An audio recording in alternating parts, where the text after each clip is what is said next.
Hello and welcome back to my channel education hub. আজকে যে টপিকটা ডিসকাস করব সেটা হলো merchant of Venice by William Shakespeare. So let's start. এটা একটা প্লে এবং এটা based on tragic comedy. It was published in the year 1623। এটার যে সেটিংটা সেটা রাখা হয়েছে ভেনিসেতে, যেটা ইটালিতে অবস্থিত।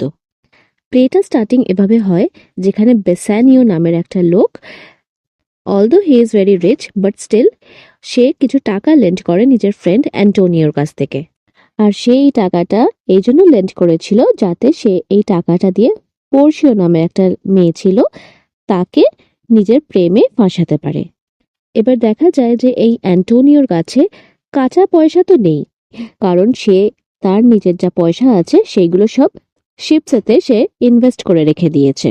তো অ্যান্টোনিও তাই বেসানিওকে বলে যে দেখো, আমার কাছে তো এখন টাকা নেই, তাহলে তুমি একটা কাজ করো, তুমি আমার নাম করে যেখান থেকে হোক টাকা নাও, আমার টাকাগুলো যখন ফেরত চলে আসবে তখন আমি তোমাকে ওই টাকাগুলো দিয়ে দেব। এবার পোর্শিয়ার ব্যাপারটাতে আসা যাক, যেখানে পোর্শিয়া থাকে হলো বেলমন্ট বলে একটা জায়গায়, এবং এও খুব ধনী। বাট দেখা যায় যে পোর্শিয়ার বাবা এমন একটা উইল সেট করে গেছেন যেখানে তিনি লিখে গেছেন যে কিছু ক্রাইটেরিয়া আছে যেটা ফুলফিল করতে হবে if you want to marry Portia.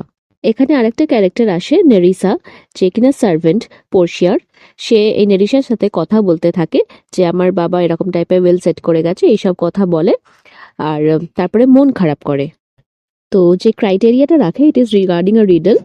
তিনটে কাস্কেট থাকে, একটা গোল্ডের, একটা সিলভারের, আর একটা লেডের। তো এর মধ্যে থেকে যেটা রাইট হবে সেটাকে চুজ করতে হবে। তো পড়শির একটা মন খারাপই হয়ে যায় যে কেই বা আছে যে এরকম টাইপের রিডল সলভ করতে পারবে। বাট নেরিসা নিজের মালকিনকে বোঝায় যে না, এরকম ভেবো না, নিশ্চয়ই কেউ তোমার আসবে যে এটা সলভ করতে পারবে। এরপর সিনটা আবার চলে আসে ভেনিসেতে, যেখানে বেসানিও এমন একটা লোক খুঁজে ফেলেছে যে কিনা ওকে টাকাটা ধার দিতে রাজি হয়েছে। এখানে শাইলক নামের একটা লোক থাকে যে বেসানিওকে টাকা দিতে রাজি হয়, বাট সে প্রথমে রাজি হচ্ছিল না, কিন্তু পরে সে রাজি হয়। বাট এমন একটা সিচুয়েশন এসে দাঁড়ায় যে যেখানে আবার অ্যান্টোনিও এসে এবার শাইলককে অপমান করতে লাগে, কারণ শাইলক অনেকটা বেশি ইন্টারেস্ট দিচ্ছিল। সেটার জন্য অ্যান্টোনিও রেগে গেছিল যে তুমি এত টাকা ইন্টারেস্ট কেন নিচ্ছ, আমি তোমার থেকে লোন নিচ্ছি তার জন্য। এবার শাইলক যে লোকটা হয়, সে একজন জিউইশ মানি লেন্ডার। তার কাজই হলো লোককে এরকম টাকা দেওয়া আর তার বিনিময় হাই ইন্টারেস্টে টাকাটা ফেরত পাওয়া। এবার দেখা গেল যে শাইলক একটা অদ্ভুত শর্ত রাখলো যে আমি তোমার থেকে একটা টাকাও নেব না, তুমি যদি 3 মাসের মধ্যে শোধ করে দাও। বেসানিয়াকে বলল সে যে আমি তোমার থেকে একটা টাকাও নেব না, তুমি যদি 3 মাসের মধ্যে টাকাটা শোধ করে দাও। বাট 3 মাসের একদিনও যদি বেশি হয় তাহলে আমি অ্যান্টোনিওর শরীর থেকে 1 পাউন্ড মাংস কেটে নেবো, সেটা যেখান থেকেই হোক না কেন। এবার অ্যান্টোনিও এটাতে রাজি হয়ে গেল, কারণ সে ভীষণ কনফিডেন্ট ছিল অ্যাবাউট দ্য ফ্যাক্ট যে তার শিপসগুলো অফকোর্স ফেরত চলে আসবে। তো ও এই শাইলকের টাকা তো ফেরত অফকোর্স দিয়ে দিতেই পারবে। এদিকে বেলমন্টে অনেক ছেলে এসে পোর্শিয়াকে বিয়ে করার প্ল্যান করে। প্রিন্স অফ মোরক্কো এসছিল, তারা নিজের লাকটাকে আজমাতে চেয়েছিল যে সে বিয়ে করতে পারবে কিনা। এবার প্রিন্স অফ মোরক্কো ভুল করে গোল্ডের যে কাস্কেটটা ছিল সেটা চুজ করে ফেললো, বাট সে রিডলটা সলভ করতে পারেনি। তো এইসব ইনসিডেন্টস হতেই থাকছিল বেলমন্টেতে। এদিকে ভেনিসেতে শাইলকের একটা ডটার ছিল, জেসিকা, যে কিনা লরেন্সো নামের একটা ফ্রেন্ড ছিল বেসানিওর, তার সাথে প্রেমের রিলেশনে ছিল। একদিন যখন শাইলক বাড়িতে ছিল না, তখন অনেকটা টাকা জেসিকা চুরি করে লরেন্সোর সাথে পালিয়ে যায়। এরা দুজন মিলে এবার বেসানিওর সাথে বেলমন্টে চলে এলো। এদিকে বেলমন্টে প্রিন্স অফ অ্যারাগন এসেছিল নিজের লাকটাকে আজমানোর জন্য, in order to marry Portia. এবার দেখা যায় যে এও কিন্তু উত্তীর্ণ হতে পারেনি ওই রিডলটা সলভ করতে। এবার লাস্টে এন্ট্রি হয় বেসানিওর, সে অনেক গিফটস নিয়ে আসে পোর্শিয়ার জন্য। এবার দেখা যায় যে এমন একটা সিচুয়েশন এসে দাঁড়ায় যেখানে অ্যান্টোনিও জানতে পারে যে ওর যত শিপস ছিল সেইগুলো হারিয়ে গেছে সমুদ্রেতে, আর শাইলকও জানতে পেরে গেছে যে জেসিকা একটা ছেলের সাথে পালিয়ে গেছে তার অনেক টাকা চুরি করে।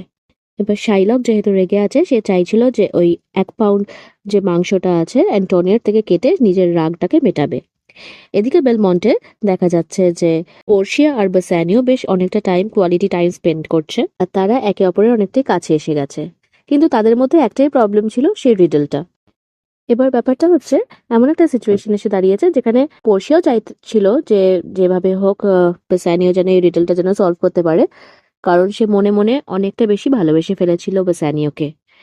এবার দেখা গেল যে আহ, লেডের কাস্কেটটাই চুজ করলো বেসানিও, আর ওর রিডলটাও সলভ করে ফেলে।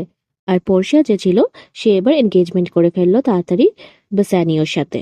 আর ওকে বললো যে তুমি প্রমিস করো যে এই রিংটা তুমি কখনো নিজের কাছ থেকে আলাদা করবে না।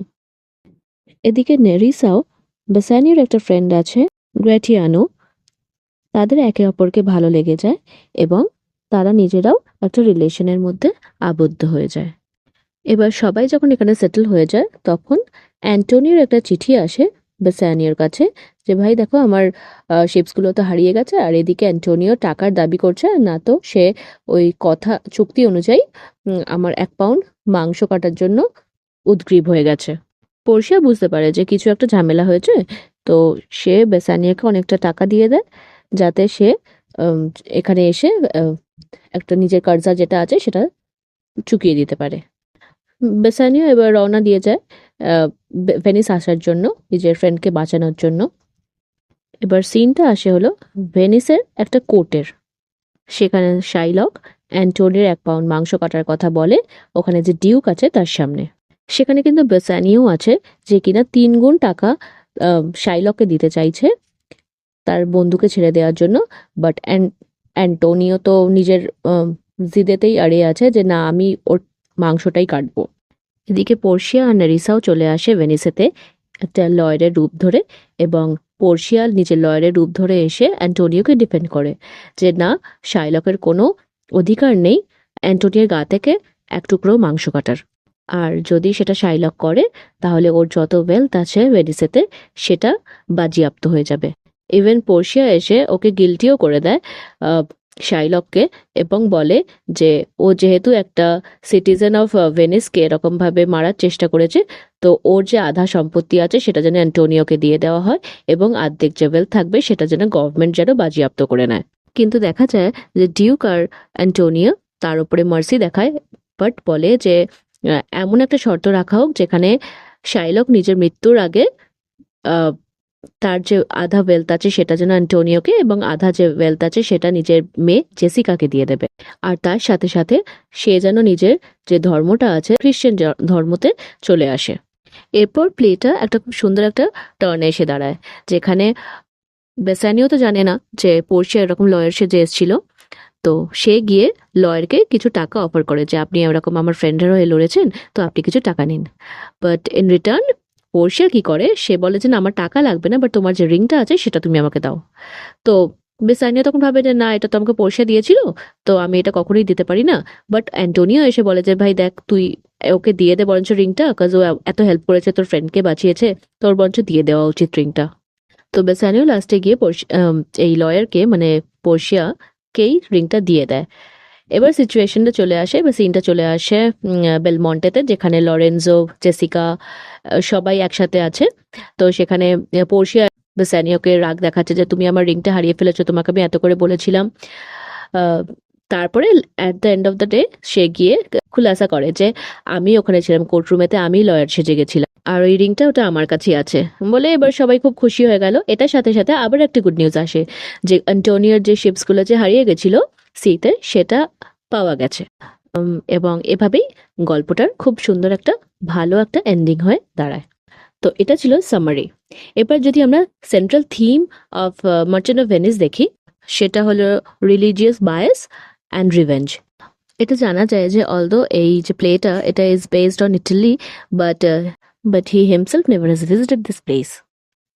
দ্য মার্চেন্ট অফ ভেনিসের একটা ফেমাস লাইন, যেটা অ্যান্টোনিওর Act 1 Scene 1 থেকে, সেটা হলো I hold the world but as the world Gatiano, a stage where many man must play a part and mine a sad one.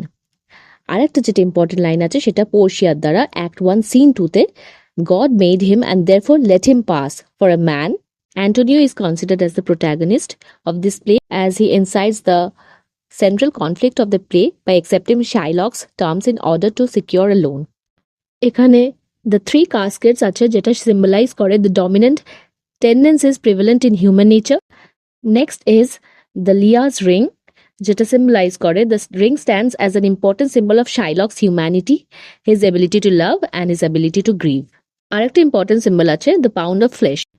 Themes যদি হয় তাহলে prejudice, friendship, love, wealth, mercy, Shylock, money, Christianity, revenge, self-interest, these all can be considered as the theme of this play. So this was all about The Merchant of Venice. তোমাদের যদি ভালো লাগে তাহলে অবশ্যই like share and subscribe করে দিও আমার চ্যানেলটাকে। তো দেখা হচ্ছে নেক্সট ভিডিওতে। টাটা।